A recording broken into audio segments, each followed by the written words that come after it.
3,500억 달러 더 내시오. 아, 그래요? 그렇다면 우리도 당신들이 추진하는 북극 전략에서 발 빼겠습니다. 세계 최강이라 불리는 미국조차 이 문장 한마디에 말문을 잃었던 사건이 있었습니다. 3,500억 달러, 우리 돈으로 472조 원이라는 거대한 숫자는 모두가 농담이라 여겼던 미국의 그린란드 매입 선언이 얽혀 있었죠. 하지만 그것은 농담이 아니었습니다. 그린란드에는 150만 톤의 희토류가 묻혀 있었고 아시아와 유럽을 40% 단축하는 북극 항로가 숨겨져 있었습니다. 세계 패권의 열쇠였죠. 그러나 문제는 길이 아니라 배였습니다. 미국의 쇄빙선은 단 3척뿐, 한계는 명확했습니다. 그리고 바로 그 틈을 전혀 예상치 못한 나라가 파고들고 있었습니다. 바로 한국이었죠. 한국에 싹싹 피는 미국, 지금 시작합니다. 그 전에 잠깐 1초 만에 누를 수 있는 좋아요 버튼을 꾹 눌러주시면 영상 제작에 아주 큰 힘이 됩니다. 그럼 바로 시작하겠습니다. 저는 그날 백악관 협상실의 차가운 공기를 지금도 기억합니다. 창밖 눈발이 날리고 있었죠. 트럼프가 테이블을 탁 쳤습니다. 그 소리에 모두의 시선이 그에게 쏠렸죠. 472조 원. 한국이 이 돈을 내지 않으면 주한미군은 철수한다. 순간 신뢰가 얼어붙었습니다. 아무도 숨소리조차 내지 않았죠. 70년 동맹이 돈 앞에서 무너지는 순간이었습니다. 저는 가슴이 내려앉는 걸 느꼈죠. 그런데 한국 대표단이 천천히 입을 열었습니다. 그의 목소리는 낮았지만 단호했죠. 그렇다면 우리도 북극 전략에서 발을 빼겠습니다. 트럼프의 표정이 굳어졌습니다. 그의 눈빛이 흔들렸죠. 회의실 공기가 완전히 바뀌었습니다.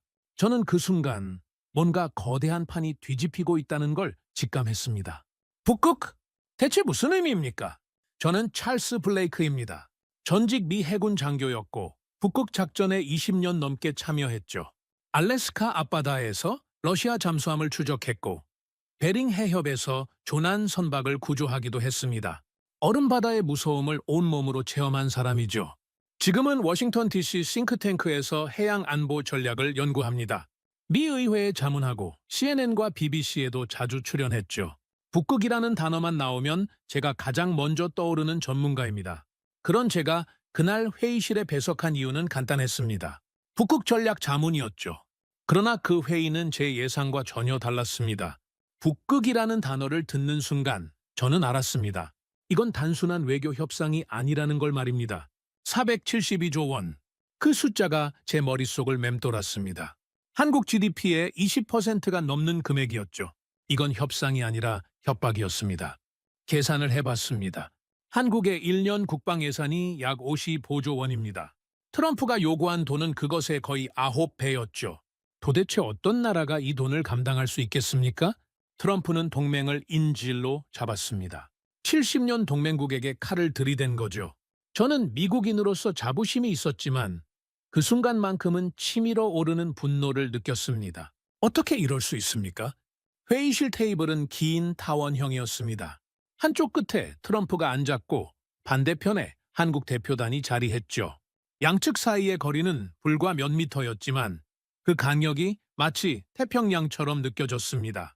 회의실 안 미국 관계자들은 여유로운 표정이었습니다. 한국이 무릎 꿇을 거라 확신했죠. 실제로 저도 그렇게 예상했습니다. 472조 원을 낼 나라가 어디 있겠습니까? 한 미국 관계자가 속삭였습니다. 10분 안에 끝나겠군. 주변 사람들이 고개를 끄덕였죠. 모두가 한국의 항복을 기다리고 있었습니다. 그런데 한국 대표단의 대답은 전혀 달랐습니다. 북극 전략에서 발을 빼겠습니다. 그 한마디에 회의실 분위기가 180도 바뀌었죠. 트럼프가 몸을 앞으로 기울였습니다. 북극이라니, 그게 무슨 소리요? 그의 목소리에 당황함이 묻어났죠. 여유롭던 표정은 온데간데 없었습니다. 한국 대표는 침착하게 말했습니다. 우리는 북극 항로 개척에 필수적인 쇄빙선 기술을 보유하고 있습니다. 그러나 방위비 문제로 동맹이 흔들린다면 우리도 재고할 수밖에 없습니다. 순간 제 옆에 앉은 국방부 관계자의 얼굴이 하얗게 변했습니다. 그는 쇄빙선이라는 단어의 무게를 이해한 거죠. 저 역시 마찬가지였습니다. 저는 그 순간 깨달았습니다. 한국이 우리가 모르는 카드를 쥐고 있다는 걸 말이죠. 회의가 끝나고 저는 곧바로 북극 관련 자료를 뒤졌습니다. 사무실로 돌아와 밤새 컴퓨터 앞에 앉았죠. 그리고 충격적인 사실을 알게 됐습니다. 트럼프는 몇 주 전 갑자기 이런 말을 했었습니다. 그린란드를 사겠다. 당시 전 세계 언론은 농담이라고 웃었죠. 뉴욕타임스는 트럼프의 또 다른 만건이라고 비웃었습니다. CNN은 대통령의 정신상태를 의심해야 한다고까지 했죠. 그러나 저는 알았습니다. 그건 농담이 아니라는 걸 말입니다. 그린란드, 북극권에 위치한 거대한 섬이죠. 겉으로는 얼음과 눈으로 덮인 황무지에 불과합니다. 그러나 그 땅 속에는 보물이 숨어 있었습니다. 150만 톤의 히토류가 묻혀 있습니다. 히토류라는 게 뭡니까? 첨단 산업의 쌀이죠. 미사일, 전투기, 잠수함, 스마트폰, 전기차. 이 모든 게 히토류 없이는 만들어지지 않습니다. 저는 자주 이렇게 비유합니다. 히토류는 21세기 전쟁의 탄약이라고 말이죠. 총알 없는 총이 무슨 소용입니까? 히토류 없는 첨단 무기도 마찬가지입니다. 군인 시절 저는 이런 걸 직접 봤습니다. 미사일 한 발에 들어가는 히토류는 약 3kg입니다. F-35 전투기 한 대에는 420kg이 필요하죠. 이지스함 한 척에는 무려 2톤이 들어갑니다. 문제는 중국이었습니다. 전 세계 히토류 공급량의 70% 이상이 중국에서 나옵니다. 미국도 첨단 무기 부품 대부분을 중국산 히토류에 의존하죠. 제가 해군에 있을 때 이런 일이 있었습니다. 중국이 히토류 수출을 제한한 적이 있었죠. 단 한 달 만에 미국 방산업체들이 비상사태에 빠졌습니다. 생산 라인이 멈췄고 납품이 지연됐죠. 세계 최강 미국이 중국 자원 앞에서는 무력하다는 겁니까? 저는 그 사실을 인정하기 싫었지만 현실이었습니다. 총을 들고 있어도 총알은 적에게서 빌려 써야 하는 상황이었죠. 트럼프가 그린란드를 사겠다고 한 이유가 바로 이것이었죠. 중국 의존에서 벗어나려는 절박한 몸부림이었습니다. 150만 톤의 히토류. 그건 미국의 미래이자 생존이었죠. 그러나 그린란드만이 문제가 아니었습니다. 북극의 얼음이 녹고 있었죠. 지구온난화로 인해 북극 항로가 열리기 시작했습니다. 위성 사진을 보면 충격적입니다. 20년 전과 비교했을 때 북극 빙하의 40%가 사라졌죠. 과학자들은 2030년이면 여름철 북극 항로가 완전히 개통된다고 예측합니다. 이 항로가 완전히 개통되면 어떻게 됩니까? 아시아에서 유럽까지 가는 거리가 40% 단축됩니다. 수에즈 운하를 거칠 필요가 없어지죠. 물류비가 엄청나게 줄어듭니다. 구체적인 숫자를 보면 더 놀랍습니다. 부산에서 로테르담까지 기존 항로는 2만 1,000km입니다. 북극 항로를 이용하면 13,000km로 줄어들죠. 시간으로는 열흘이 단축됩니다. 컨테이너선 한 척이 하루 운항하는 데 드는 비용이 약 5천만 원입니다. 열흘이면 5억 원이죠. 1년이면 수백억 원이 절약됩니다. 저는 해군 시절 북극 작전을 수십 번 경험했습니다. 그 차가운 바다의 가치를 누구보다 잘 알죠. 북극 항로는 단순한 길이 아닙니다. 21세기 세계 패권을 결정짓는 열쇠입니다. 군사적 가치도 엄청납니다. 북극 항로가 열리면 잠수함 작전 영역이 확장되죠. 미사일 발사 지점도 다양해집니다. 전략적 요충지가 완전히 바뀌는 겁니다. 트럼프의 계산은 명확했습니다. 그린란드의 자원과 북극 항로, 이 두 가지를 손에 넣으면 중국을 견제할 수 있다는 거죠. 그런데 치명적인 문제가 있었습니다. 길은 있는데 그 길을 10배가 없었던 겁니다. 미국이 보유한 쉐빙선은 단 3척뿐입니다. 폴라스타, 폴라시, 힐리. 이 3척이 전부였죠. 폴라스타는 1976년에 만들어졌습니다. 무려 50년 가까이 된 낡은 배죠. 엔진은 1년에 서너 번 고장납니다. 한 번 고장나면 수리비만 수억 원이 들어가죠. 폴라시는 1977년 건조됐지만 2010년 퇴역했습니다. 수리비가 너무 많이 들어서 포기한 거죠. 지금은 부품 창고로 쓰이고 있습니다. 힐리는 그나마 2000년에 만들어진 최신함입니다. 그러나 20년이 넘었고 얼음을 깨는 능력은 한계가 있죠. 두께 1.5m 이상의 얼음 앞에서는 속수무책입니다. 더 큰 문제는 조선업이었습니다. 미국의 조선업은 이미 무너진 지 오래였죠. 1980년대까지만 해도 세계 최강이었습니다. 그러나 지금은 흔적만 남았죠. 새로운 쉐빙선을 만들 기술력도 인력도 없었습니다. 조선소는 문을 닫았고 숙련 기술자들은 은퇴했죠. 설계 도면조차 제대로 남아있지 않습니다. 저는 그 현실이 너무나 참담했습니다. 세계 최강국이라 자부했던 나라가 얼음 앞에서는 무력했으니까요. 강대국의 깃발을 달고도 북극 바다에서는 한 발짝도 나아갈 수 없었습니다. 회의실에서 돌아온 저는 밤새 자료를 분석했습니다. 커피를 5잔이나 마셨죠. 그리고 놀라운 사실을 발견했습니다. 전 세계 쉐빙 LNG선의 70% 이상이 한국에서 만들어지고 있었습니다. 한국이 이 분야에서 압도적 1위였던 겁니다. 저는 모니터 앞에서 얼어붙었습니다. 70%라니 말입니까? 미국은 단 한 척도 제대로 못 만드는데 한국은 세계 시장을 장악하고 있었던 겁니다. 양방향 쉐빙선 기술. 앞으로도 뒤로도 얼음을 깨며 전진할 수 있는 기술이죠. 이건 단순한 배가 아니었습니다. 북극을 정복하는 열쇠였죠. 제가 찾은 자료에는 이런 내용도 있었습니다. 한국은 영하 50도에서도 작동하는 특수 강철 기술을 보유하고 있었습니다. 두께 3m 얼음도 뚫고 나갈 수 있는 선체 설계 기술도 있었죠. 그제야 한국 대표단의 발언이 이해됐습니다. 북극 전략에서 발을 빼겠다. 그건 빈말이 아니었습니다. 실제로 그럴 수 있는 힘이 있었던 거죠. 트럼프는 그린란드를 사려 했지만 정작 그 땅을 활용할 바에가 없었습니다. 북극 항로를 꿈꿨지만 얼음을 깰 기술이 없었죠.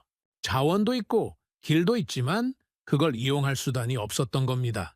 결국 모든 것이 한국의 손에 달려 있었던 겁니다. 한국이 배를 만들어주지 않으면 미국의 북극 전략은 시작조차 할 수 없었죠. 저는 그날 밤 깊은 무력감에 빠졌습니다. 미국의 미래가 동맹국 한 나라의 기술에 의존하고 있다니 말입니다. 우리가 강대국이라 자부했지만 정작 중요한 순간에는 무력했던 거죠. 472조 원을 요구하며 협박했던 트럼프. 그러나 정작 우리가 북극에서 한 발짝도 나아갈 수 없다는 사실을 알았다면 어땠을까요? 그가 알았다면 과연 그런 협박을 했을까요? 저는 확신했습니다. 이건 단순한 방위비 협상이 아니라는 걸 말이죠. 북극을 둘러싼 거대한 게임이 시작된 겁니다. 그리고 그 게임의 열쇠는 한국이 쥐고 있었습니다. 그날 밤 저는 사무실에서 혼자 남아 자료를 뒤지기 시작했습니다. 창밖은 이미 깜깜했죠. 워싱턴의 야경이 보였지만 저는 그걸 볼 여유가 없었습니다. 히토류, 그 단어가 제 머릿속을 떠나지 않았죠. 컴퓨터 화면에는 히토류 관련 보고서가 가득했습니다. 저는 한 줄 한 줄 읽어 내려갔죠. 그리고 점점 더 충격적인 사실들을 알게 됐습니다. 히토류는 17가지 원소를 통칭하는 말입니다. 너디뮴, 디스프로슘, 터뷴, 유로듐. 이름도 생소한 금속들이죠. 그런데 이 금속들이 없으면 어떻게 됩니까? 현대 문명이 멈춥니다. 스마트폰 하나에 히토류가 6가지 들어갑니다. 화면, 스피커, 진동 모터, 카메라. 모두 히토류 없이는 작동하지 않죠. 전기차 배터리에는 더 많이 들어갑니다. 테슬라 한 대에 약 9kg의 히토류가 필요하죠. 풍력 발전기 하나에는 600kg이 들어갑니다. 저는 군인 시절을 떠올렸습니다. 최신 미사일 한 발을 만드는데 히토류가 얼마나 필요한지 아십니까? 약 3kg입니다. F-35 스텔스 전투기는 더 놀랍습니다. 한 대당 420kg의 히토류가 들어가죠. 레이더 엔진 통신 장비, 모두 히토류 덩어리입니다. 이지스 구축함은 어떻습니까? 무려 2톤입니다. 함포, 미사일 시스템, 레이더, 모든 첨단 무기가 히토류로 작동하죠. 저는 이렇게 비유하곤 합니다. 히토류는 21세기 전쟁의 총알이라고 말이죠. 아무리 좋은 총이 있어도 총알이 없으면 무용지물입니다. 그런데 문제가 있었습니다. 엄청난 문제였죠. 중국이 전 세계 히토류 생산량의 70%를 장악하고 있었습니다. 미국은 고작 12%, 나머지 국가들이 18%를 나눠 갖고 있었죠. 저는 화면을 보며 한숨을 내쉬었습니다. 이게 무슨 상황입니까? 세계 최강국이 적성국의 자원에 목줄이 잡혀 있다니 말입니다. 더 충격적인 건 가공 기술이었습니다. 히토류를 캐내는 것도 중요하지만 그걸 정제하고 가공하는 게 핵심이죠. 중국은 이 분야에서 90% 이상을 장악하고 있었습니다. 다른 나라들도 히토류를 캐낼 수는 있습니다. 그러나 정제하고 가공할 기술이 없죠. 결국 중국에 보내서 가공해야 합니다. 이건 뭡니까?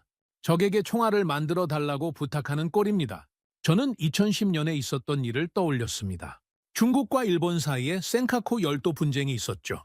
중국은 즉시 일본으로 가는 히토류 수출을 중단했습니다. 결과가 어땠습니까?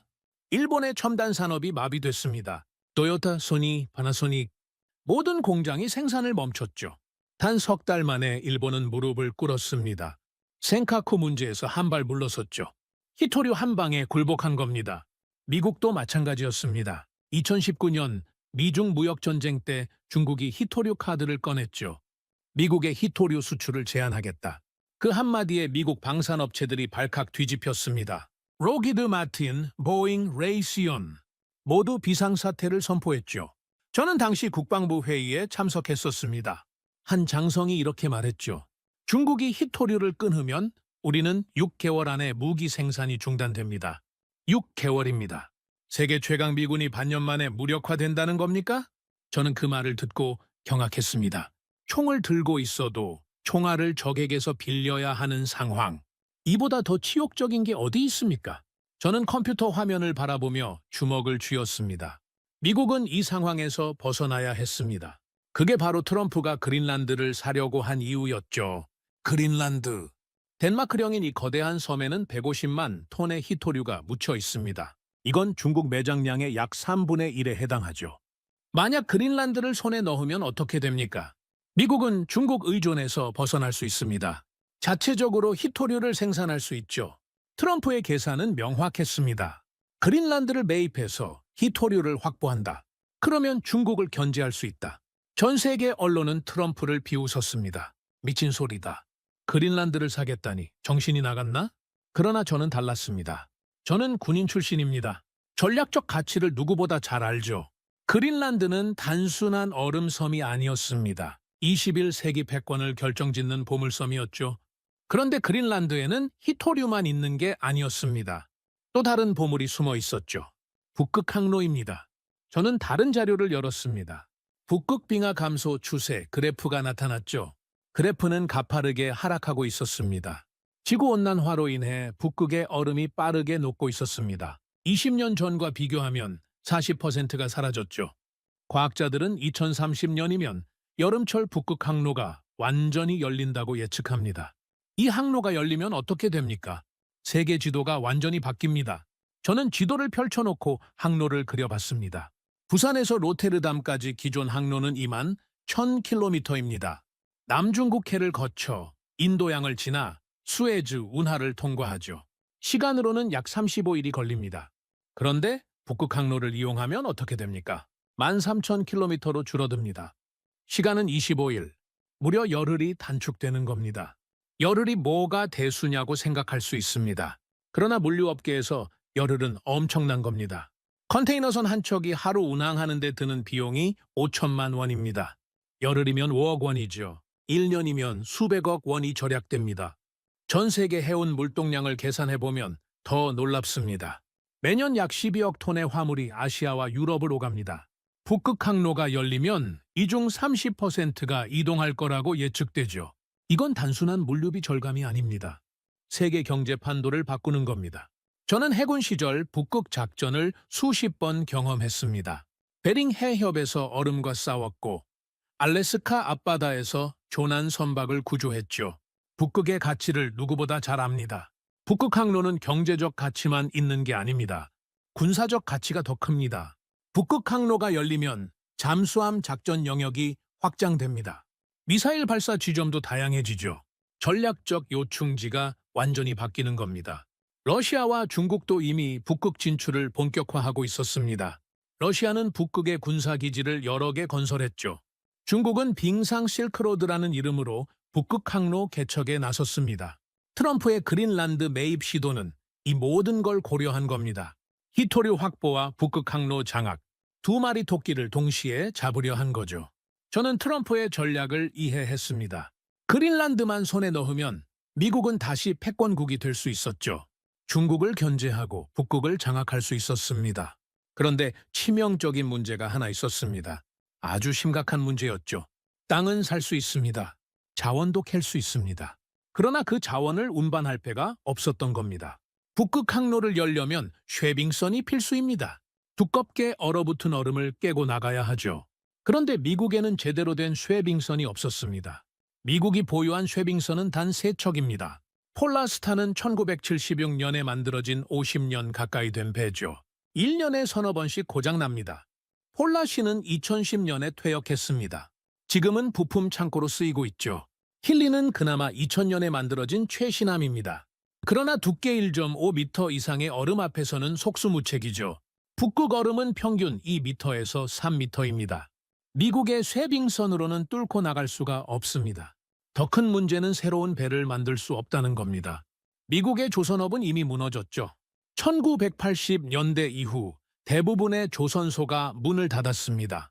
저는 한숨을 내쉬었습니다. 그린란드에 150만 톤의 히토류가 있어도 소용없습니다. 북극 항로가 열려도 의미가 없죠. 그 자원을 운반할 배가 없으니까요. 마치 보물 지도를 들고 있지만 보물섬에 갈 배가 없는 것과 같았습니다. 저는 다시 한국 관련 자료를 열었습니다. 그리고 더욱 충격적인 사실을 발견했죠. 전 세계 쇠빙 LNG선의 70% 이상이 한국에서 만들어지고 있었습니다. 한국 조선소들이 이 분야를 완전히 장악한 겁니다. 한국은 양방향 쇠빙 기술을 보유하고 있었습니다. 앞으로도 뒤로도 얼음을 깨며 나갈 수 있죠. 영하 50도에서도 작동하는 특수 강철 기술도 있었습니다. 저는 모니터를 멍하니 바라봤습니다. 미국은 한 척도 제대로 만들지 못하는데 한국은 시장을 장악하고 있다니 말입니다. 그제야 백악관 회의실에서 한국 대표가 했던 말이 이해됐습니다. 북극 전략에서 발을 빼겠습니다. 그건 빈말이 아니었습니다. 실제로 그럴 수 있는 힘이 있었던 거죠. 트럼프는 472조 원을 요구하며 한국을 협박했습니다. 그러나 정작 미국의 북극 전략은 한국의 기술에 달려 있었던 겁니다. 저는 그날 밤 새벽까지 잠을 이루지 못했습니다. 세계 최강국 미국이 동맹국 한 나라의 기술 없이는 아무것도 할 수 없다니 말입니다. 그린란드를 사도, 히토류를 캐도, 북극 항로를 열어도 결국 한국의 배 없이는 불가능했습니다.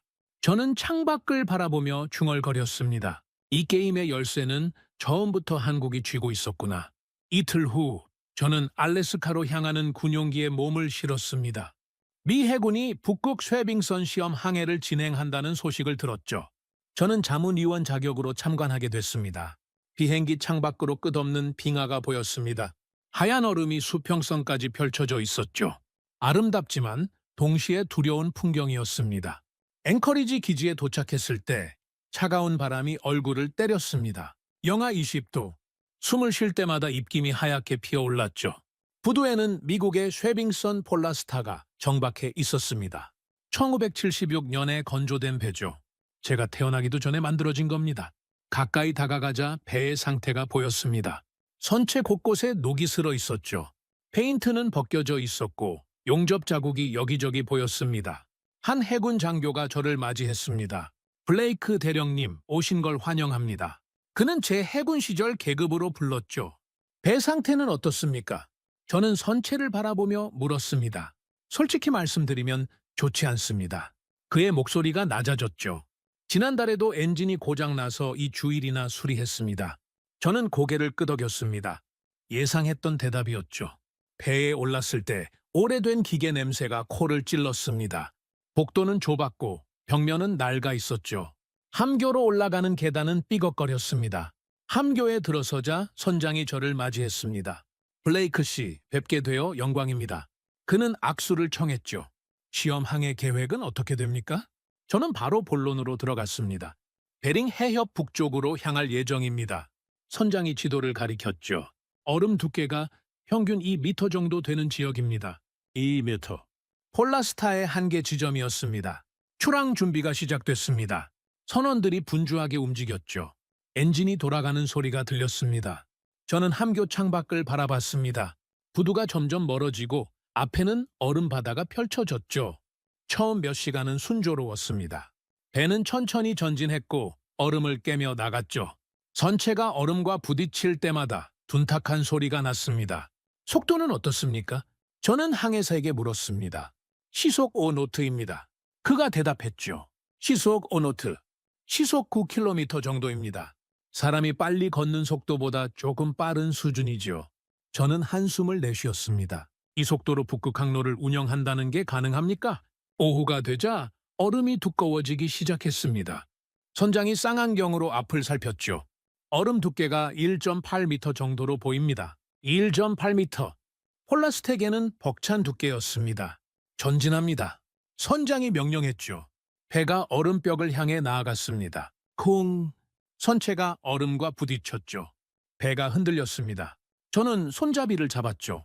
엔진 소리가 커졌습니다. 그러나 배는 멈춰 섰습니다.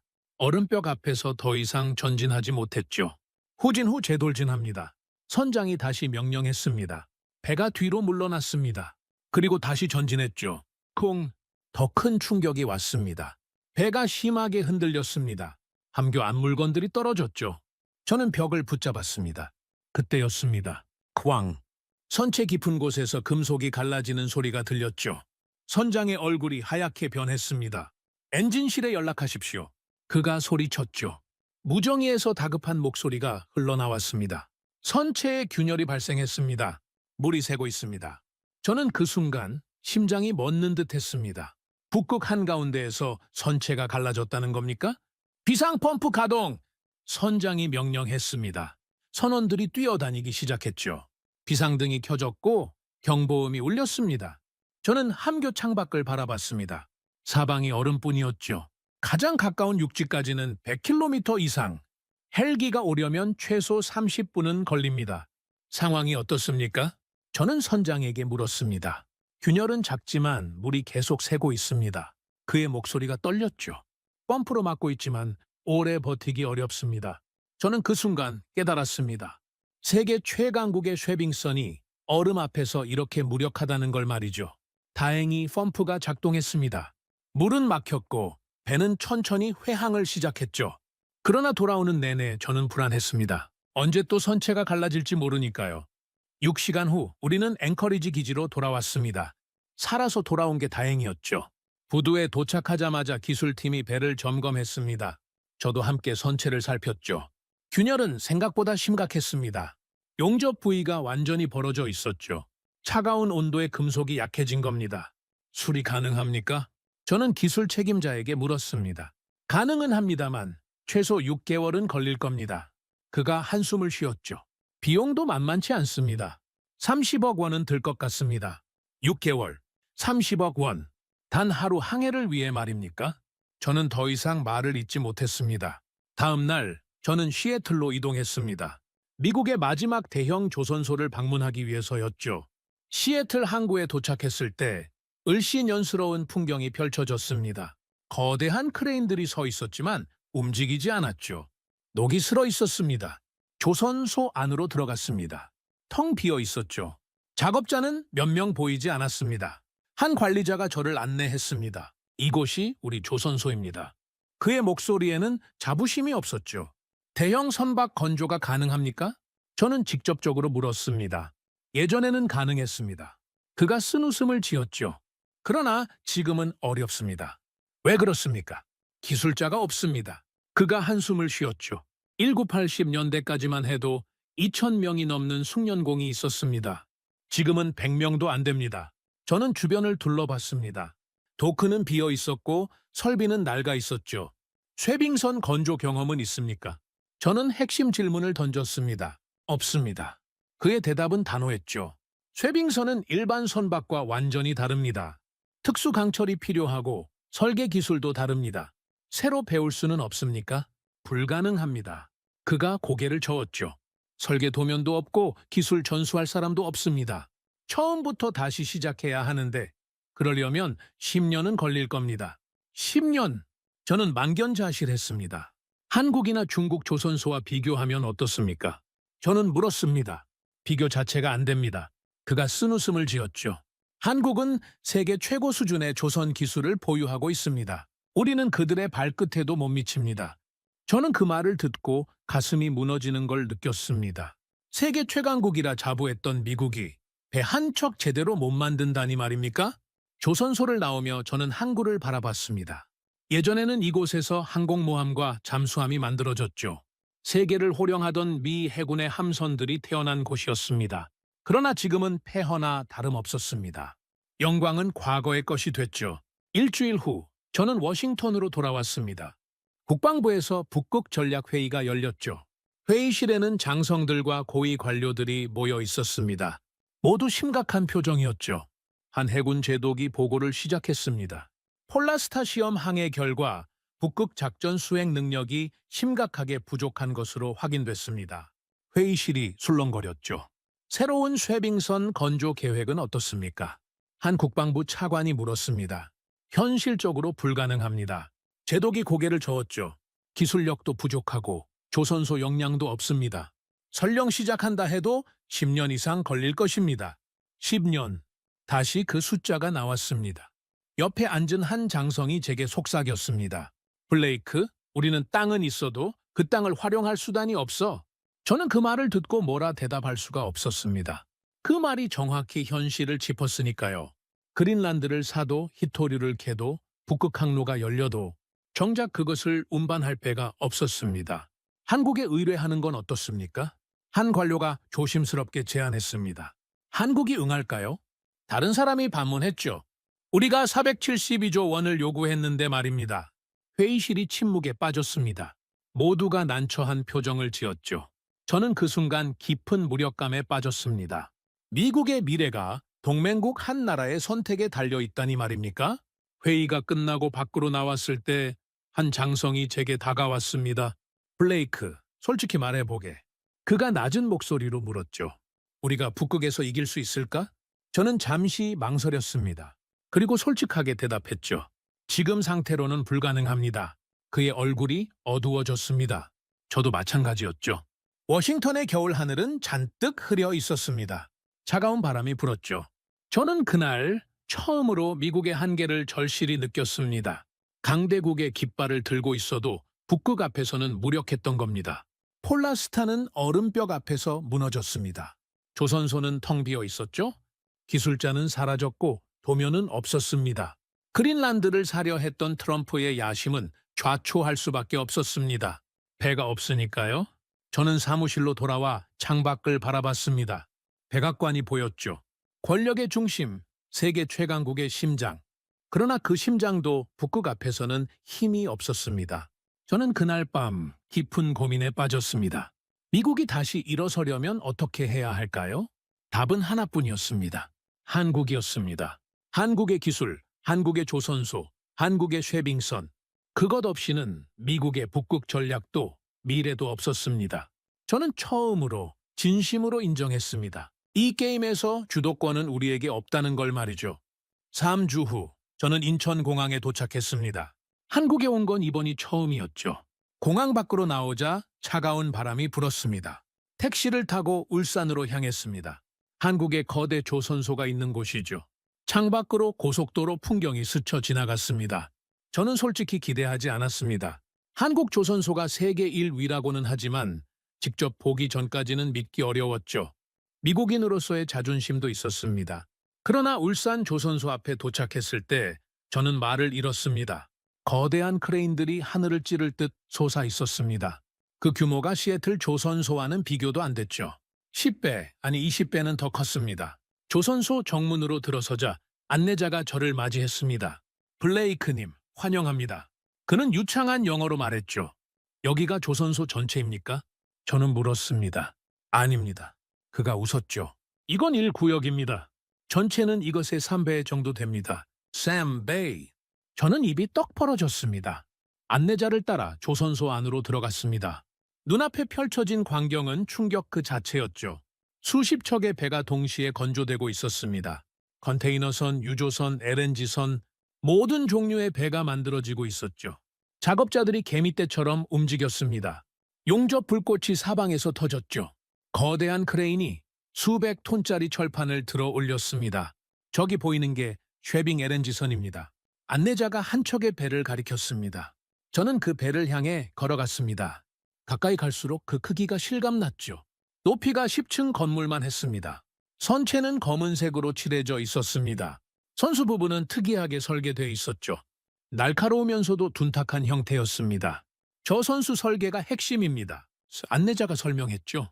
얼음을 깨는 동시에 밀어내는 구조입니다. 저는 선체를 만져봤습니다. 차갑고 단단했죠. 일반 강철과는 다른 느낌이었습니다. 이 강철이 특수 합금입니까? 저는 물었습니다. 맞습니다. 그가 고개를 끄덕였죠. 영하 50도에서도 깨지지 않는 특수 강철입니다. 우리가 독자 개발한 기술이죠.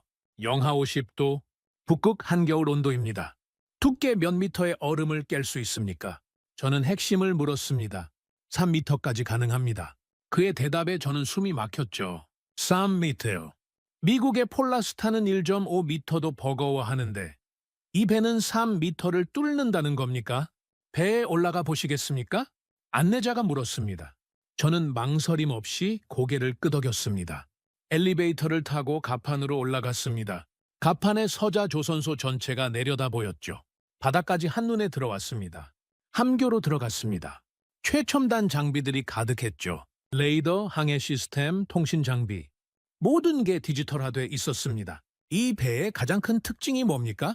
저는 함장에게 물었습니다. 양방향 쇄빙 기술입니다. 그가 모니터를 가리켰죠. 앞으로도 뒤로도 얼음을 깰 수 있습니다. 앞으로도 뒤로도? 저는 눈썹을 치켜 올렸습니다. 어떻게 그게 가능합니까? 선수와 선미 모두의 쇄빙 설계가 적용돼 있습니다. 그가 설명했죠. 앞으로 막히면 후진으로 돌파할 수 있습니다. 회전 방향도 최소화돼 있죠. 저는 그 말을 듣고 경악했습니다. 이건 단순한 배가 아니었습니다. 북극을 정복하는 무기였죠. 실제 북극 항해 경험이 있습니까? 저는 물었습니다. 물론입니다. 함장이 자신 있게 대답했죠. 지난해 북극 항로를 3번 왕복했습니다. 아무 문제 없었죠. 3번. 미국은 한 번도 성공 못했는데 말입니다. 함교를 나와 기관실로 내려갔습니다. 거대한 엔진이 눈앞에 나타났죠. 사람 키의 3배는 됐습니다. 이 엔진은 저희가 자체 제작한 겁니다. 기관장이 설명했죠. 출력은 25,000마력입니다.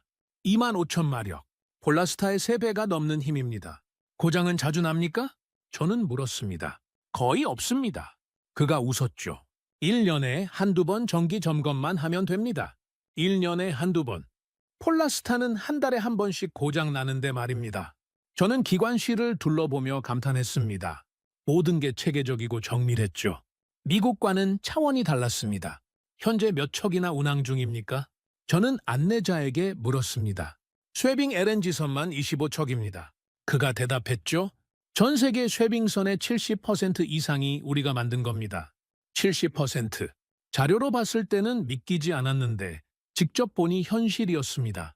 다른 나라는 왜 못 만듭니까? 저는 물었습니다. 기술력 차이죠. 그가 담담하게 대답했습니다.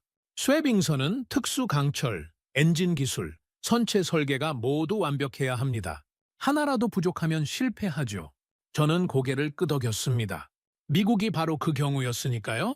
러시아나 중국은 어떻습니까? 러시아는 군용 쇄빙선 기술은 있지만 상업용은 약합니다. 그가 설명했죠. 중국은 이제 막 시작하는 단계입니다. 우리보다 10년은 뒤처져 있죠. 10년. 저는 한숨을 내쉬었습니다. 미국은 15년은 뒤처진 것 같았으니까요. 오후가 되자 안내자가 제안했습니다. 실제 시험 항해를 보시겠습니까? 시험 항해요? 네, 마침 오늘 새로 건조한 쇄빙선이 해상 시험을 합니다. 그가 말했죠. 직접 탑승하실 수 있습니다. 저는 망설임 없이 동의했습니다. 1시간 후 저는 새 쇄빙선에 올랐습니다. 배 이름은 아틱 파이어니어였죠. 북극 개척자라는 뜻입니다. 출항 준비가 시작됐습니다. 엔진이 조용히 돌아갔죠. 진동도 거의 없었습니다. 부두를 떠나 바다로 나갔습니다. 동해 바다가 푸르게 펼쳐졌죠. 북쪽으로 향합니다. 함장이 말했습니다. 블라디보스토크 근처에 유빙대가 있습니다. 유빙대. 떠다니는 얼음 덩어리들이죠. 2시간쯤 항해하자 수평선의 하얀 게 보이기 시작했습니다. 얼음이었죠. 저기가 목표 지점입니다. 함장이 가리켰습니다. 배가 얼음 지역으로 들어갔습니다. 처음에는 작은 얼음 조각들이었죠. 배가 그걸 가볍게 밀어냈습니다. 점점 얼음이 커졌습니다. 승용차만 한 얼음 덩어리들이 떠다녔죠. 속도 유지합니다. 함장이 명령했습니다. 배는 속도를 줄이지 않았습니다. 얼음을 향해 그대로 돌진했죠. 쿵! 선체가 얼음과 부딪혔습니다. 저는 손잡이를 잡았습니다. 폴라스타처럼 심하게 흔들릴 거라 예상했죠. 그런데 놀랍게도 진동이 거의 없었습니다. 약간의 충격만 느껴졌을 뿐이죠. 더 놀라운 건 그 다음이었습니다. 얼음이 산산조각나며 양옆으로 밀려났습니다. 배는 멈추지 않고 전진했죠. 마치 칼로 버터를 자르듯 부드러웠습니다. 저게 가능합니까? 저는 놀라서 함장에게 물었습니다. 일상적인 수준입니다. 그가 웃었죠. 더 두꺼운 얼음도 문제 없습니다. 배는 계속 전진했습니다. 트럭만한 얼음 덩어리를 만났죠. 콩! 더 큰 충격이 왔습니다. 그러나 배는 멈추지 않았습니다. 얼음이 갈라지며 길이 열렸죠. 배는 그 길을 따라 나아갔습니다. 저는 함교 창밖을 멍하니 바라봤습니다. 믿을 수 없는 광경이었죠. 폴라스타는 1.5m 얼음 앞에서 좌초했습니다. 그런데 이 배는 2m가 넘는 얼음도 가볍게 뚫고 있었죠. 후진 쉐빙도 보여드리겠습니다. 함장이 말했습니다. 배가 거대한 유빙 앞에서 멈췄습니다. 그리고 후진을 시작했죠. 선미가 얼음을 향했습니다. 저는 긴장했죠. 후진으로 얼음을 깬다는 게 정말 가능합니까? 쿵! 선미가 얼음과 부딪혔습니다. 그러나 배는 멈추지 않았습니다. 후진하며 얼음을 밀어냈죠. 얼음이 갈라졌습니다. 저는 그 순간 입이 떡 벌어졌습니다. 앞으로도 뒤로도 얼음을 뚫는다니 이게 정말 현실입니까? 회전 기동도 가능합니다. 함장이 조타수에게 신호를 보냈죠. 배가 얼음 사이에서 회전하기 시작했습니다.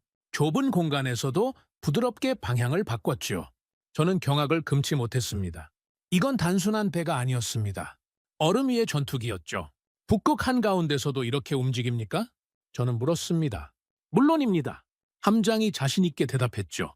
영하 50도, 3m 얼음. 모두 테스트 완료했습니다. 영하 50도, 3m 얼음. 미국에게는 불가능의 영역입니다. 시험 항해가 끝나고 배가 부두로 돌아왔습니다. 저는 갑판에 서서 울산 조선소를 바라봤습니다. 거대한 크레인, 수십 척의 배, 수천 명의 작업자. 이 모든 게 미국이 잃어버린 것이었습니다. 안내자가 제게 다가왔습니다.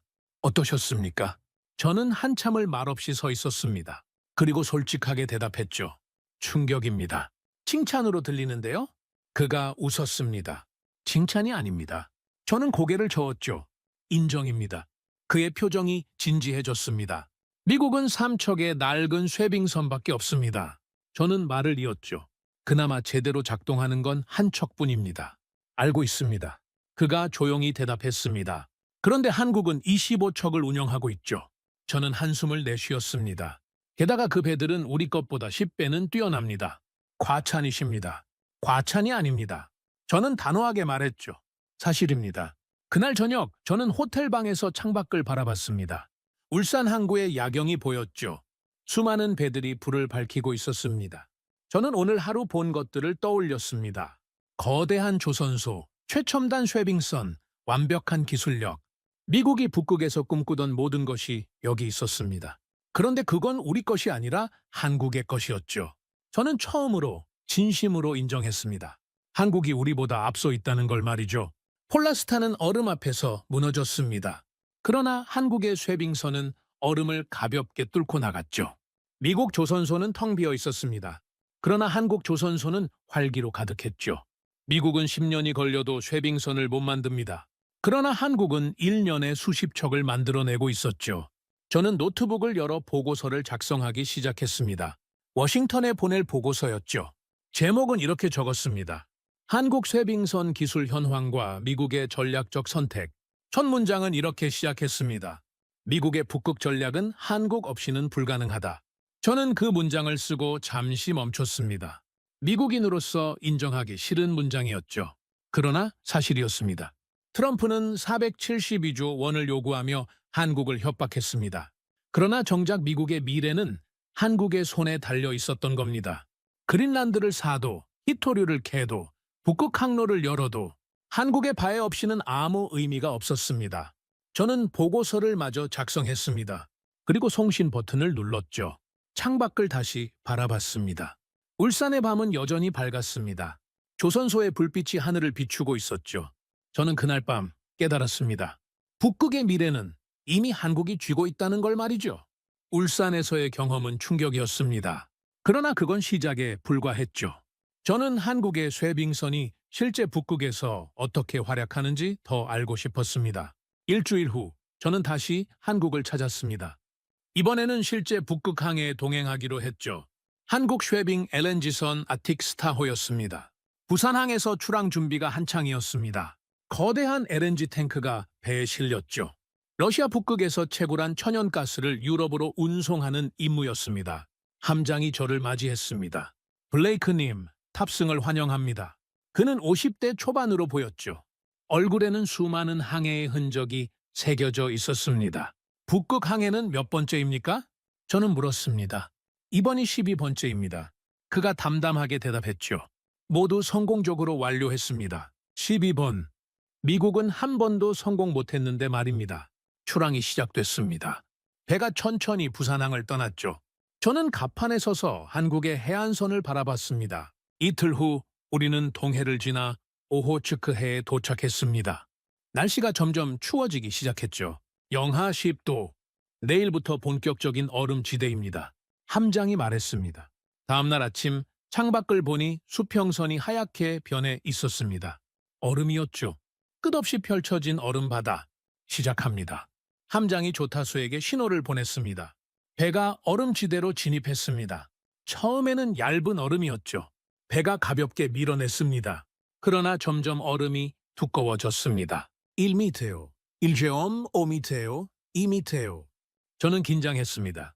폴라스타가 좌초했던 두께였으니까요. 쿵!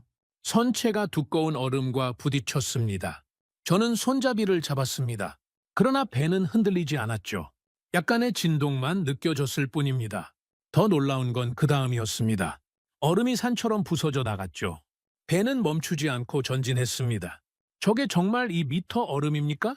저는 함장에게 물었습니다. 맞습니다. 그가 레이더를 가리켰죠. 두께 측정 결과 2.3미터입니다. 2.3미터. 폴라스타라면 즉시 후퇴했을 두께입니다. 배는 계속 나아갔습니다. 얼음이 갈라지는 소리가 천둥처럼 울렸죠. 그러나 배는 흔들림 없이 전진했습니다. 저는 함교 창밖을 멍하니 바라봤습니다. 불가능이 가능으로 바뀌는 장면이었죠. 사흘째 되는 날 무전이 들어왔습니다. 다급한 목소리였죠. 메이디! 메이디! 러시아 화물선 볼가호 좌표 북위 70이 돼서 조난! 함장의 얼굴이 굳었습니다. 거리가 어떻게 됩니까? 그가 항해사에게 물었죠. 약 50해리입니다. 항해사가 대답했습니다. 50해리. 약 90km입니다. 구조 가능합니까? 저는 물었습니다. 시도해봐야죠. 함장이 결심한 표정으로 말했습니다. 배가 방향을 틀었습니다. 조난 선박을 향해 전속력으로 나아갔죠. 3시간 후 수평선에 배 한 척이 보였습니다. 러시아 화물선이었죠. 두꺼운 얼음에 완전히 갇혀 있었습니다. 저 정도면 3미터는 되겠습니다. 항해사가 말했습니다. 3미터 얼음, 극한의 두께였죠. 접근합니다. 함장이 명령했습니다. 아틱스타호가 얼음을 향해 돌진했습니다. 거대한 충격이 왔죠. 배가 흔들렸습니다. 저는 벽을 붙잡았죠. 그러나 배는 멈추지 않았습니다. 양방향 쇄빙 기술이 발동됐죠. 앞으로 밀고 뒤로 깨고 다시 앞으로. 얼음이 조금씩 갈라지기 시작했습니다. 1미터요, 2미터요, 3미터요. 서서히 길이 열렸죠. 1시간 후 우리는 조난 선박에 도착했습니다. 러시아 선원들이 갑판에 나와 있었죠. 그들의 얼굴에는 안도감이 가득했습니다. 구명줄을 연결하십시오. 함장이 명령했습니다. 굵은 로프가 양 배를 연결했습니다. 그리고 아틱 스타호가 천천히 후진하기 시작했죠. 얼음이 다시 갈라졌습니다.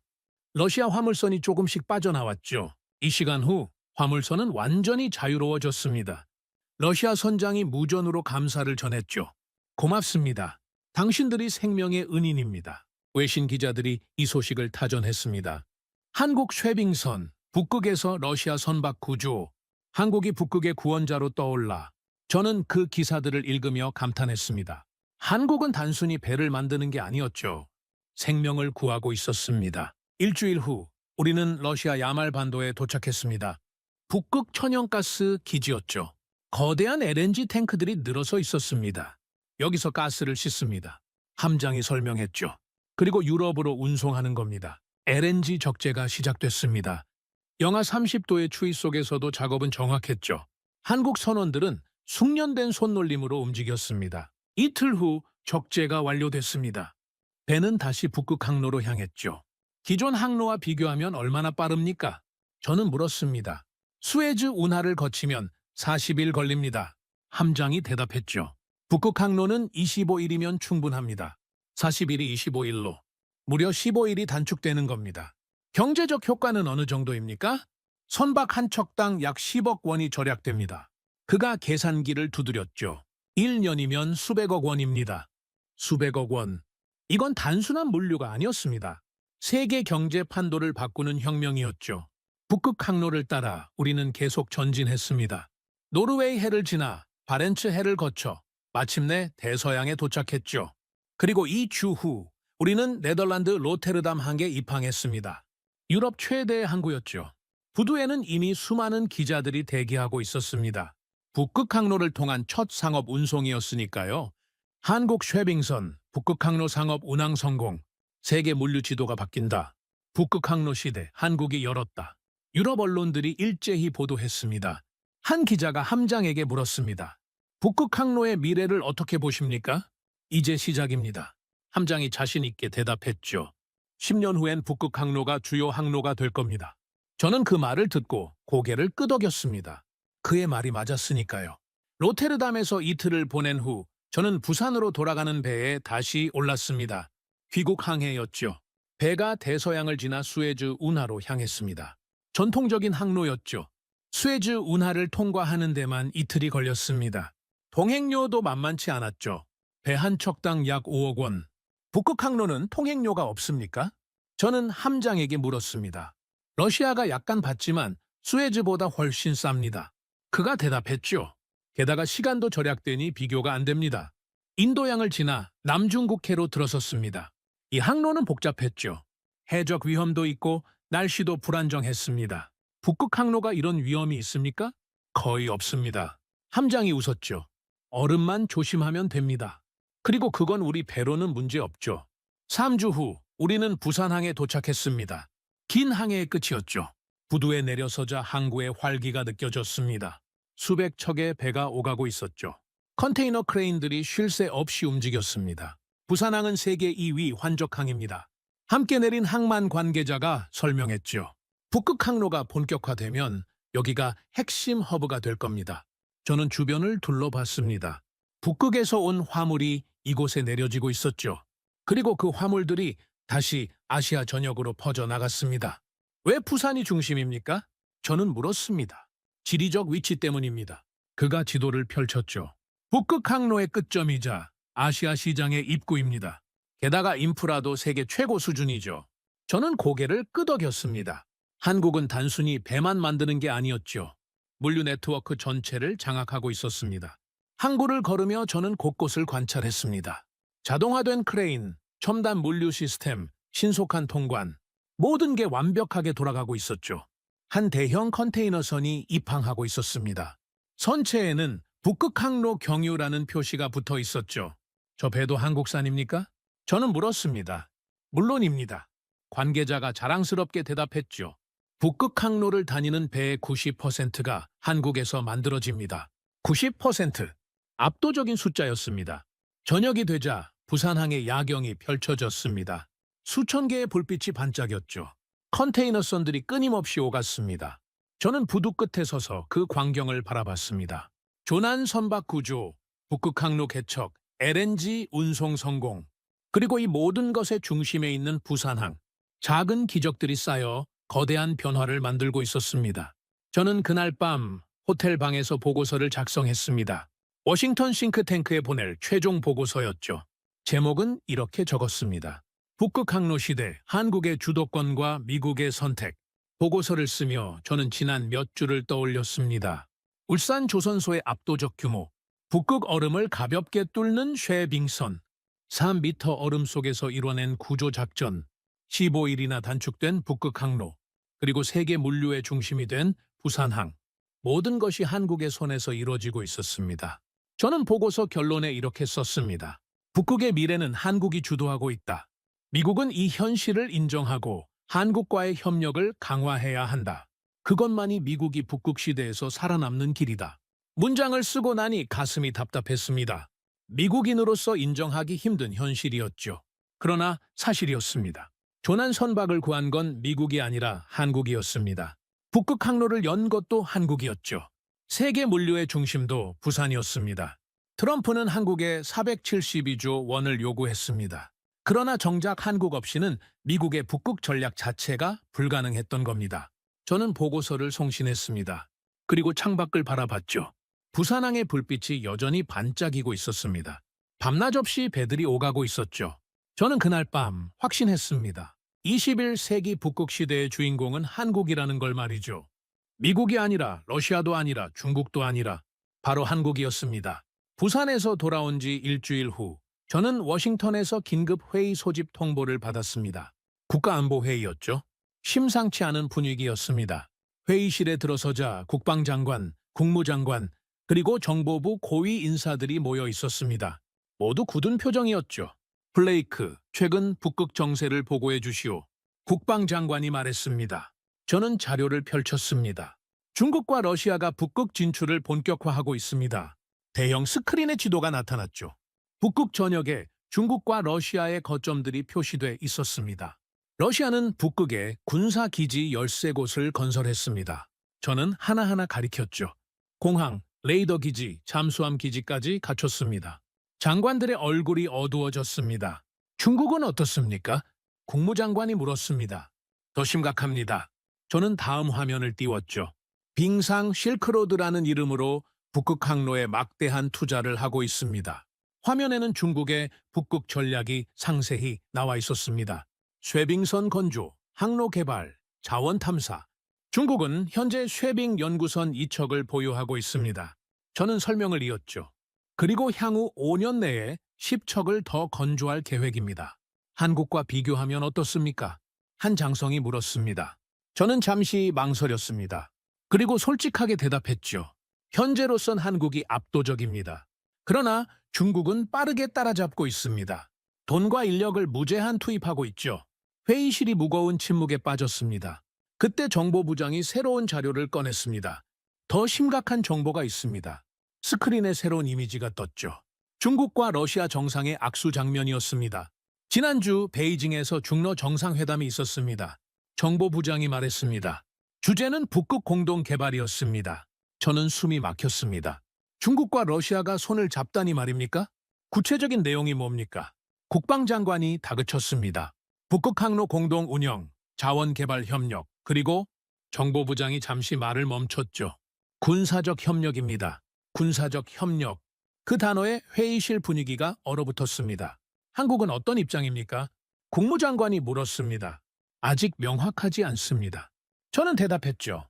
그러나 중국이 한국 조선소에 쇠빙선 건조를 대량 발주했다는 정보가 있습니다. 뭐라고? 한 장성이 벌떡 일어섰습니다. 한국이 중국에 쇠빙선을 만들어준다고? 상업적 거래입니다. 저는 침착하게 말했죠. 한국 조선소는 주문만 들어오면 만들어줍니다. 미국이든 중국이든 러시아든 상관없이 말입니다. 이건 안보 문제입니다. 장성이 주먹으로 탁자를 쳤습니다. 회의는 격렬해졌습니다. 어떤 이는 한국을 압박해야 한다고 주장했죠. 또 어떤 이는 중국과의 직접 경쟁을 제안했습니다. 그러나 저는 알고 있었습니다. 둘 다 현실적이지 않다는 걸 말이죠. 회의가 끝나고 저는 혼자 남았습니다. 자료를 정리하며 깊은 고민에 빠졌죠. 미국은 쉐빙선도 없고 조선 기술도 없습니다. 중국과 러시아는 동맹을 맺고 있습니다. 그리고 한국은 상업적 이익을 따라 움직입니다. 우리는 완전히 고립돼 있었습니다. 이틀 후 더 충격적인 소식이 들려왔습니다. 북극에서 대형 사고가 발생한 겁니다. 러시아 쇠빙선이 폭풍을 만나 조난됐다는 소식이었죠. 저는 즉시 상황실로 달려갔습니다. 대형 스크린에 북극 지도가 떠 있었죠. 조난 위치가 표시돼 있었습니다. 상황이 어떻습니까? 저는 담당자에게 물었습니다.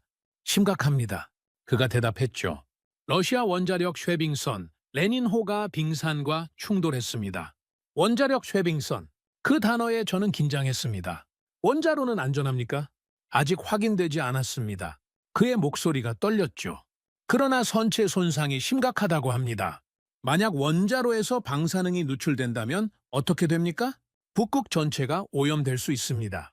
구조 작전은 누가 합니까? 저는 물었습니다. 러시아가 자체 쇠빙선을 보냈지만 그가 화면을 가리켰죠. 폭풍 때문에 접근하지 못하고 있습니다. 화면에는 거대한 폭풍이 북극을 휩쓸고 있었습니다. 풍속 초속 30m, 파고는 10m가 넘었죠. 미국 해군은 어떻습니까? 담당자는 고개를 저었습니다. 우리 쇠빙선으로는 불가능합니다. 폴라스타는 현재 수리 중이고 힐리는 그 폭풍을 견딜 수 없습니다. 저는 한숨을 내쉬었습니다. 결국 우리는 아무것도 할 수 없다는 겁니까? 그때 긴급 뉴스가 떴습니다. 한국 쇠빙선 러시아 선박 구조를 위해 출동. 저는 화면을 주시했습니다. 한국의 아틱 파이어니어 호가 북극으로 향하고 있다는 소식이었죠. 한국이 움직였습니다. 담당자가 말했습니다. 저는 복잡한 심정이었습니다. 미국이 할 수 없는 일을 한국이 하고 있었으니까요. 이틀 후 전 세계가 북극을 주목했습니다. 한국 쇠빙선이 폭풍 속으로 진입한 겁니다. 상황실 스크린에는 실시간 위성 영상이 떠 있었습니다. 거대한 파도가 배를 덮쳤죠. 그러나 배는 멈추지 않았습니다. 저 배가 저 폭풍을 뚫고 간다는 겁니까? 한 분석관이 믿을 수 없다는 표정으로 말했습니다. 한국 쇠빙선은 폭풍 설계가 돼 있습니다. 저는 설명했죠. 파고 15m까지 견딜 수 있습니다. 12시간 후 한국 쇠빙선이 조난 선박에 도착했습니다. 그러나 상황은 여전히 위험했죠. 빙산이 사방을 에워싸고 있었습니다. 폭풍은 더 거세졌습니다. 접근 자체가 불가능해 보였죠. 어떻게 구조할 겁니까? 누군가 물었습니다. 화면에서 놀라운 장면이 펼쳐졌습니다. 한국 쇠빙선이 양방향 쇠빙 기술을 사용하기 시작한 겁니다. 앞으로 얼음을 깨고 뒤로 돌아서고 다시 앞으로 마치 춤을 추듯 움직였죠. 조금씩 길을 만들어 갔습니다. 6시간이 걸렸습니다. 마침내 한국 쇠빙선이 러시아 선박에 도착했죠. 구조 작업이 시작됐습니다. 전 세계 언론이 생중계했습니다. 한국, 불가능을 가능으로 만들다. 북극의 기적, 한국이 이뤄내다. 저는 화면을 보며 복잡한 감정에 빠졌습니다. 감탄과 질투가 동시에 밀려왔죠. 구조는 성공적이었습니다. 러시아 선원 45명 전원이 구조됐습니다. 원자로 누출도 막았죠. 러시아 대통령이 직접 감사 성명을 발표했습니다. 한국의 용기와 기술에 감사한다. 유럽연합도 성명을 냈습니다. 한국은 북극의 수호자다. 그러나 워싱턴에서는 다른 분위기였습니다. 한국이 너무 강해지고 있습니다. 한 관료가 회의에서 말했죠. 이대로 가면 북극 전체가 한국 영향권 아래에 들어갑니다. 중국도 한국 기술에 의존하고 있습니다. 다른 이가 덧붙였습니다. 러시아도 마찬가지죠. 이건 위험합니다. 그렇다면 우리는 어떻게 해야 합니까? 국방장관이 물었습니다. 침묵이 흘렀습니다. 아무도 대답하지 못했죠. 저는 그 침묵의 의미를 알았습니다.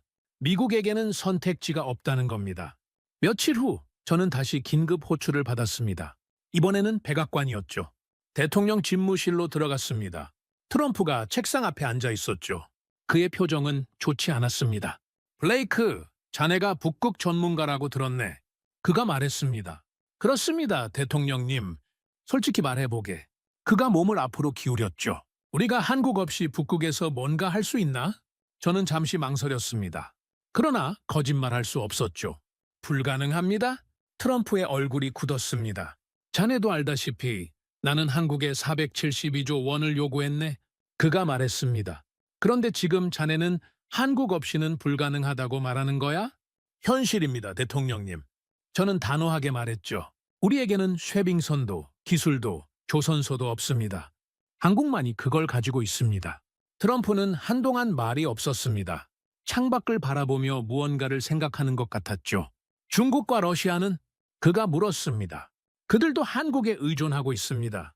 저는 대답했죠. 러시아는 방금 한국에게 구조됐고 중국은 한국의 쇠빙선을 주문했습니다. 그렇다면 트럼프가 다시 저를 바라봤습니다. 이 게임의 열쇠는 처음부터 한국이 쥐고 있었다는 건가? 그렇습니다. 트럼프는 깊은 한숨을 내쉬었습니다. 저는 처음으로 그가 좌절하는 모습을 봤죠. 집무실을 나오며 저는 복도를 천천히 걸었습니다. 백악관의 위험 있는 복도였죠. 세계 최강국의 심장부였습니다. 그러나 그 심장도 북극 앞에서는 무력했습니다. 폭풍은 한국이 뚫었습니다. 구조는 한국이 해냈습니다. 원자로 위기도 한국이 막았죠. 미국은 그저 지켜볼 수밖에 없었습니다. 저는 그날 밤 사무실에 혼자 남았습니다. 워싱턴의 야경을 바라보며 깊은 생각에 빠졌죠. 중국과 러시아는 동맹을 맺었습니다. 한국은 전 세계에 배를 팔고 있습니다. 그리고 미국은 아무것도 할 수 없습니다. 북극의 폭풍은 날씨만이 아니었습니다. 정치적 폭풍이 몰아치고 있었죠. 그리고 그 폭풍의 중심에 한국이 있었습니다. 저는 스스로에게 물었습니다. 정말 한국이 이 모든 시험을 이겨낼 수 있을까? 중국과 러시아의 압박을 견뎌낼 수 있을까? 그러나 동시에 다른 생각도 들었습니다. 혹시 묻는 게 잘못된 건 아닐까? 진짜 질문은 이게 아닐까? 미국이 한국 없이 살아남을 수 있을까? 그 질문에 저는 답할 수 없었습니다. 3일 후 긴급 상황이 발생했습니다. 북극에서 또 다른 위기가 터진 겁니다. 저는 새벽 4시에 전화를 받았습니다. 국가안보회의 긴급 소집이었죠. 다급한 목소리였습니다. 서둘러 워싱턴 상황실로 달려갔습니다. 이미 고위 관료들이 모여 있었죠. 모두 심각한 표정이었습니다. 무슨 일입니까? 저는 물었습니다. 최악의 상황입니다. 국방장관이 대형 스크린을 가리켰죠. 화면에는 북극 지도가 떠 있었습니다. 여러 지점에 빨간 점이 표시돼 있었죠. 미국 과학조사선 폴라리스호가 조난됐습니다. 정보부장이 보고했습니다. 승무원 32명이 타고 있습니다. 저는 숨이 막혔습니다. 미국 선박이 북극에서 조난됐다는 겁니까? 위치가 어디입니까? 저는 물었습니다. 북위 80도, 동경 130도입니다. 항해 전문가가 대답했죠. 북극 한가운데입니다. 북극 한가운데. 가장 위험한 지역이었습니다. 상황이 어떻습니까? 눈보라가 몰아치고 있습니다. 기상 전문가가 화면을 띄웠죠. 풍속 초속 40m, 시야 제로입니다. 초속 40m, 태풍급 강풍이었습니다. 기온은 영하 50도입니다. 그가 덧붙였습니다. 생존 가능 시간은 최대 24시간입니다. 24시간. 하루밖에 안 남았다는 겁니까? 우리 쇠빙선은 어디 있습니까? 국방장관이 다그쳤습니다. 힐리호가 알래스카에 있습니다. 해군 제독이 대답했죠. 그러나 도착하는데 최소 사흘은 걸립니다. 사흘? 생존 시간보다 이틀이나 늦습니다. 러시아나 중국의 도움을 요청할 수는 없습니까? 시도했습니다. 국무장관이 고개를 저었죠. 그러나 러시아 쇠빙선도 거리가 너무 멉니다. 중국은 거절했습니다. 중국이 거절했다는 말에 회의실이 술렁거렸습니다. 이유가 뭡니까? 미중 무역 분쟁 때문입니다. 국무장관이 쓴웃음을 지었죠. 보복이라고 봐야 합니다. 저는 주먹을 쥐었습니다. 정치 때문에 사람 목숨을 담보로 삼다니 말입니까? 다른 방법은 없습니까? 저는 물었습니다. 침묵이 흘렀습니다. 아무도 대답하지 못했죠. 그때 한 참모가 조심스럽게 말했습니다. 한국에 요청해 볼 수 있지 않을까요? 한국. 그 단어에 회의실이 얼어붙었습니다. 우리가 472조 원을 요구한 나라의 도움을 청한다고? 한장성이 버럭 소리를 질렀습니다. 그러나 다른 선택이 없습니다. 참모가 조용히 대답했죠. 한국 쇠빙선이 가장 가깝습니다. 12시간이면 도착할 수 있습니다. 12시간? 생존 시간 내에 가능한 유일한 방법이었습니다. 국방장관이 트럼프 대통령에게 전화를 걸었습니다. 긴 통화가 이어졌죠. 모두가 숨죽이며 기다렸습니다. 통화가 끝났습니다. 국방장관의 얼굴이 어두웠죠. 대통령께서 승인하셨습니다. 그가 말했습니다. 한국에 공식 구조 요청을 하십시오. 저는 복잡한 심정이었습니다. 동맹국에게 도움을 청하는 게 이렇게 힘든 일이었나요? 1시간 후 한국 정부로부터 답변이 왔습니다. 즉시 출동하겠습니다. 단 한 줄의 답변이었습니다. 망설임도 조건도 없었죠. 저는 그 답변을 보며 가슴이 뜨거워지는 걸 느꼈습니다. 한국 쇠빙선 아틱 파이어니어호가 출동했습니다. 마침 근처 해역에서 작업 중이었죠. 즉시 조난 지점을 향했습니다. 상황실 대형 스크린에는 실시간 위성 영상이 떠 있었습니다. 한국 쇠빙선이 얼음 바다를 가르며 나아가고 있었죠. 풍속이 더 강해지고 있습니다. 기상 전문가가 경고했습니다. 초속 50m에 육박합니다. 초속 50m. 허리케인 수준이었습니다. 저 배가 저 폭풍을 뚫을 수 있겠습니까?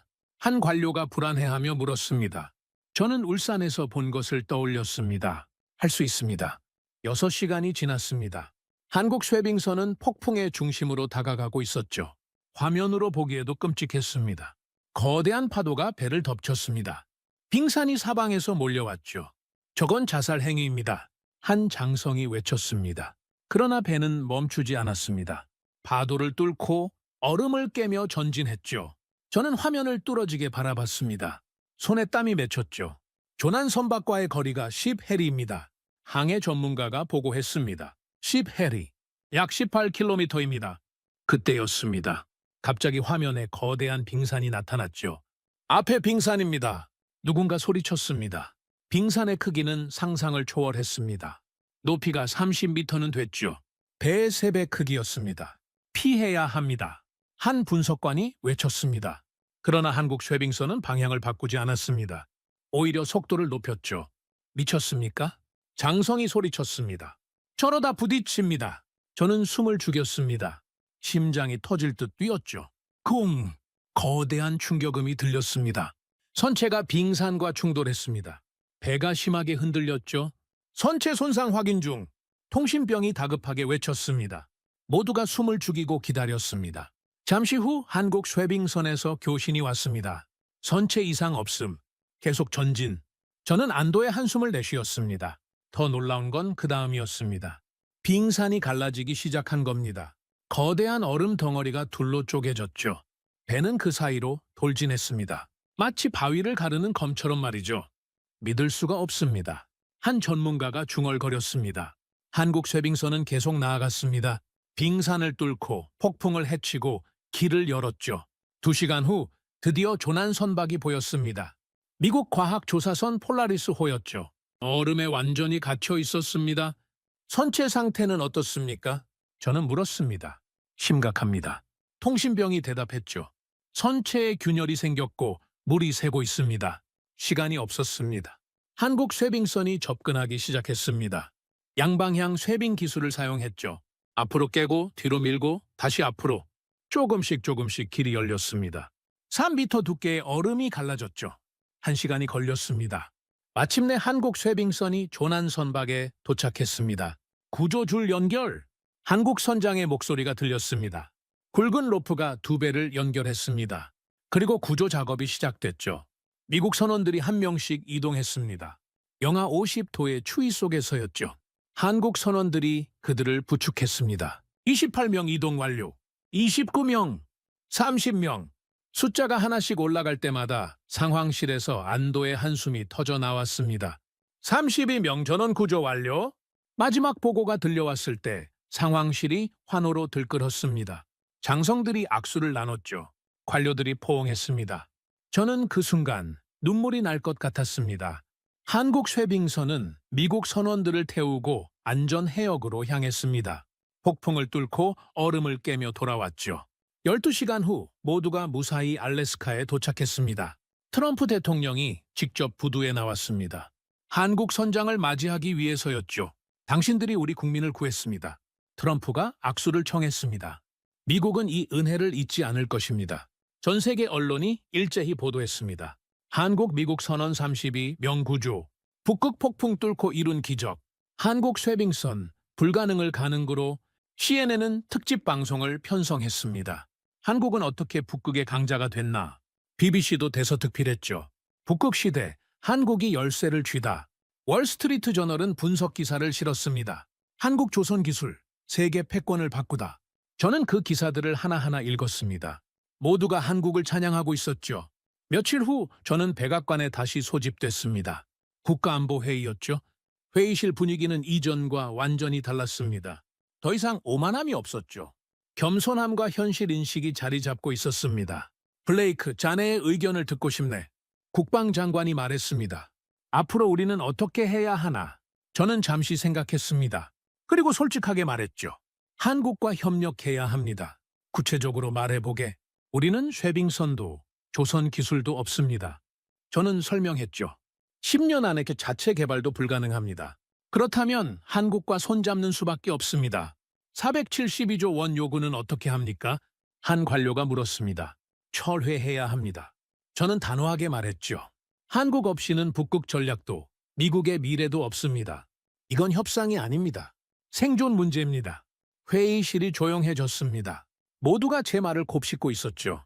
국방장관이 천천히 고개를 끄덕였습니다. 대통령께 건의하겠네. 저는 그날 밤 혼자 남아 워싱턴 야경을 바라봤습니다. 폴라스타는 얼음 앞에서 무너졌습니다. 그러나 한국 쉐빙선은 폭풍을 뚫었죠. 미국 선박은 조난됐습니다. 그러나 한국이 구조했죠. 미국은 32명을 구할 방법이 없었습니다. 그러나 한국은 해냈죠. 저는 더 이상 부정할 수 없었습니다. 북극의 진짜 강자는 미국이 아니라 한국이라는 걸 말이죠. 트럼프는 472조 원을 요구하며 한국을 협박했습니다. 그러나 정작 미국 국민의 생명을 구한 건 한국이었습니다. 그린란드를 사려 했던 야심은 실패했습니다. 북극 패권을 꿈꿨던 계획도 좌초했죠. 그러나 한국은 묵묵히 제 길을 갔습니다. 배를 만들고 항로를 열고 생명을 구했죠.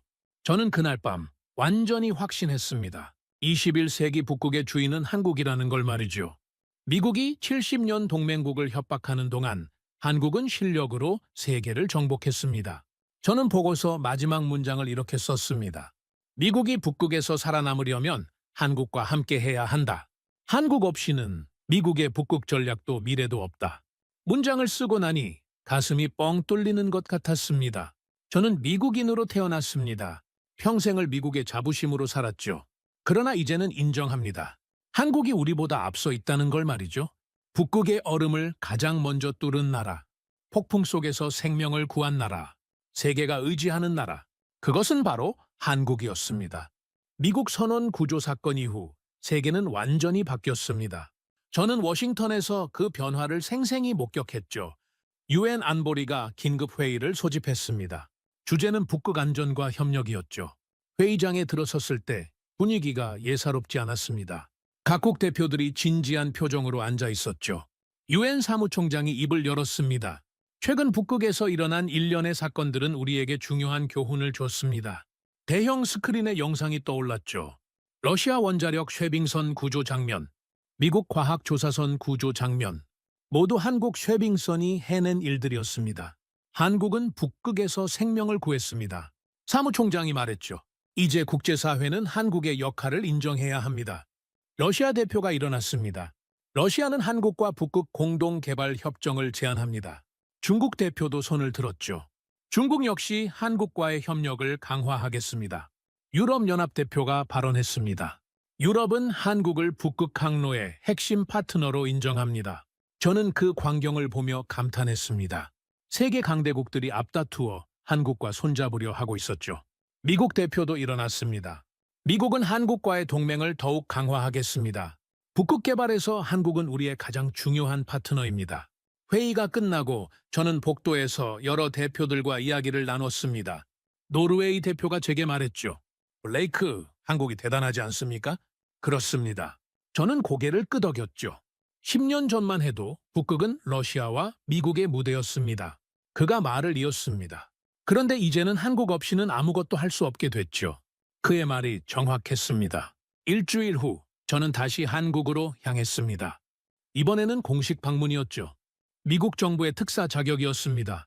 인천공항에 도착하자 한국 관계자들이 저를 맞이했습니다. 예전과는 분위기가 달랐죠. 더 당당하고 자신감이 넘쳤습니다. 서울에서 회담이 열렸습니다.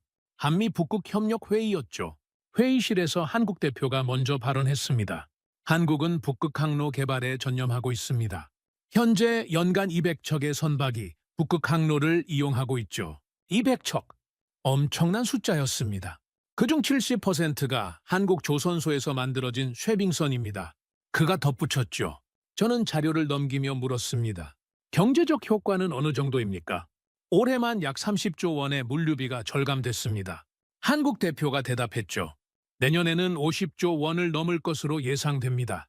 50조 원. 상상을 초월하는 금액이었습니다. 부산항의 역할이 핵심입니다. 그가 지도를 펼쳤죠. 북극에서 온 화물의 80%가 부산을 거쳐 아시아로 퍼집니다. 80%. 부산은 이제 북극 항로의 심장이 된 겁니다. 회담이 끝나고 저는 다시 부산으로 향했습니다. 직접 확인하고 싶었죠. 부산항에 도착했을 때 저는 말문이 막혔습니다. 1년 전과는 완전히 다른 모습이었죠. 새로운 부두가 건설돼 있었습니다. 북극 전용 터미널이었죠. 거대한 쉐빙 LNG선들이 줄지어 정박해 있었습니다. 이게 다 북극 항로 화물입니까?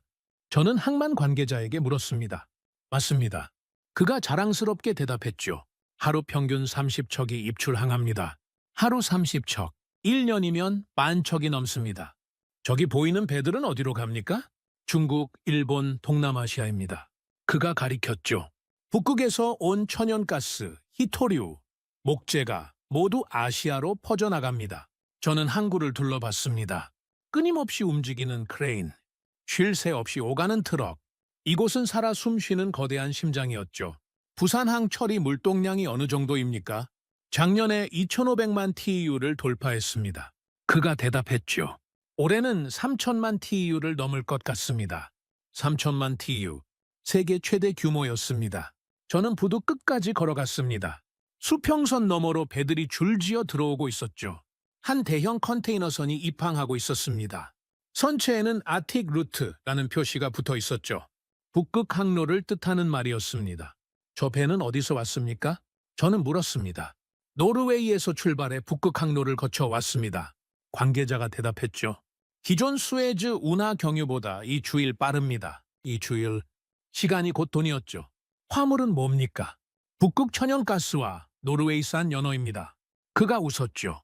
내일이면 서울과 도쿄 시장에 나갑니다. 저는 감탄했습니다. 북극에서 잡은 연어가 이틀 만에 아시아 식탁에 오른다니 말이죠. 저녁이 되자 부산항 야경이 펼쳐졌습니다. 수만 개의 불빛이 반짝였죠. 저는 전망대에 올라 그 광경을 내려다봤습니다. 부산항 너머로 바다가 펼쳐져 있었죠. 북쪽으로는 북극이 있었습니다. 이곳이 세계의 중심입니다. 옆에 선 한국 관계자가 말했죠.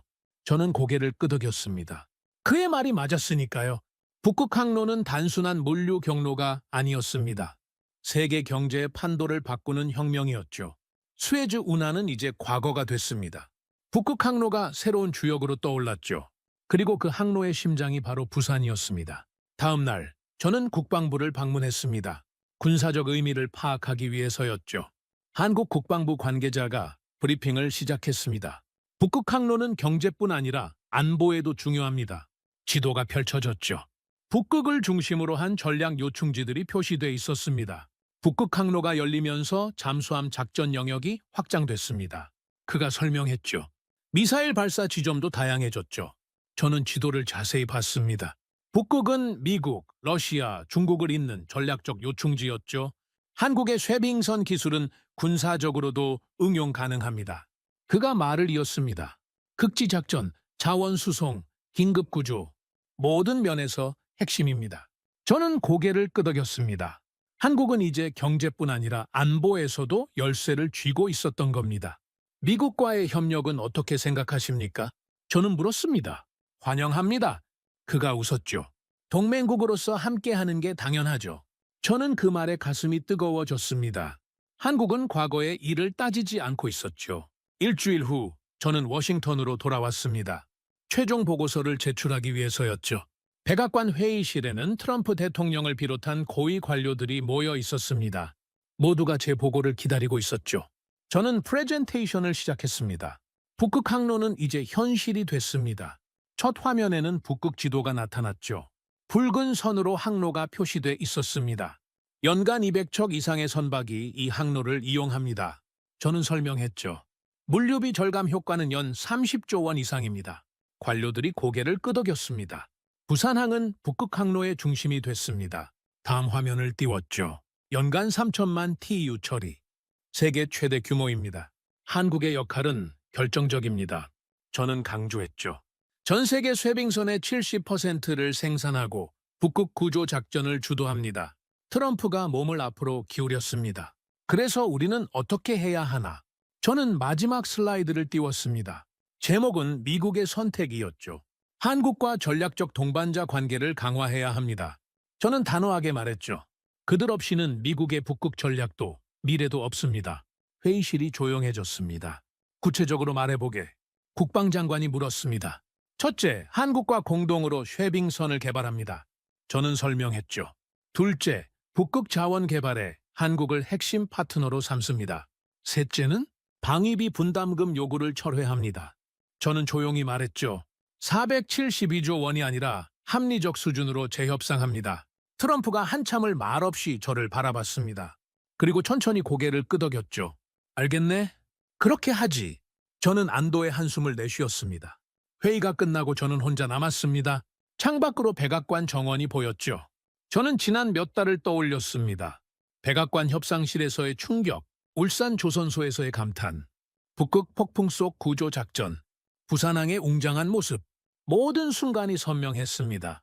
저는 미국인으로 태어나 평생을 미국의 자부심으로 살았습니다. 세계 최강국이라 믿었죠. 누구도 우리를 넘볼 수 없다고 생각했습니다.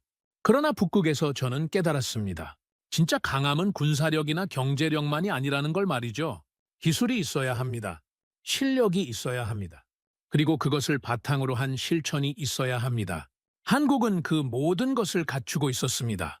폴라스타는 얼음 앞에서 무너졌지만 한국 쇠빙선은 폭풍을 뚫었습니다. 미국은 32명을 구할 방법이 없었지만 한국은 해냈습니다. 미국 조선소는 텅 비어 있지만 한국 조선소는 세계를 먹여 살립니다. 트럼프는 472조 원을 요구하며 한국을 협박했습니다.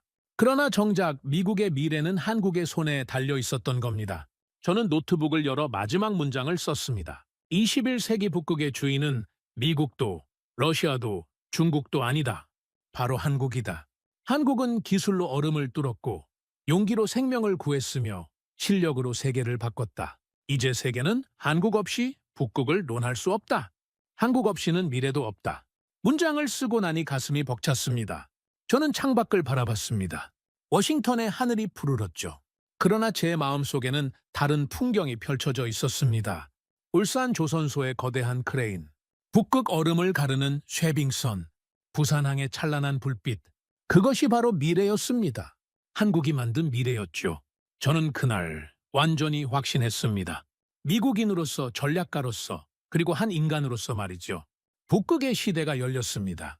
그 시대를 연 주인공은 한국입니다. 70년 동맹국을 협박하던 미국은 결국 그 동맹국에게 구원받았습니다. 그린란드를 사려던 야심은 좌초했지만 한국은 북극 전체를 장악했습니다. 이제 세계는 알고 있습니다. 북극의 미래는 한국이 쥐고 있다는 걸 말이죠. 저는 보고서를 닫았습니다. 그리고 마지막으로 이렇게 중얼거렸죠. 한국 당신들이 진짜 승자입니다. 오늘의 사연은 여기까지입니다. 구독과 좋아요는 영상 제작에 아주 큰 힘이 됩니다. 지금까지 감동테라스 저는 소희였습니다. 오늘도 우리 구독자님들의 가정에 따뜻한 행복이 가득하시길 진심으로 바라겠습니다. 긴 영상 끝까지 시청해주셔서 정말 감사합니다. 내일 더 좋은 이야기로 찾아뵙겠습니다. 감사합니다.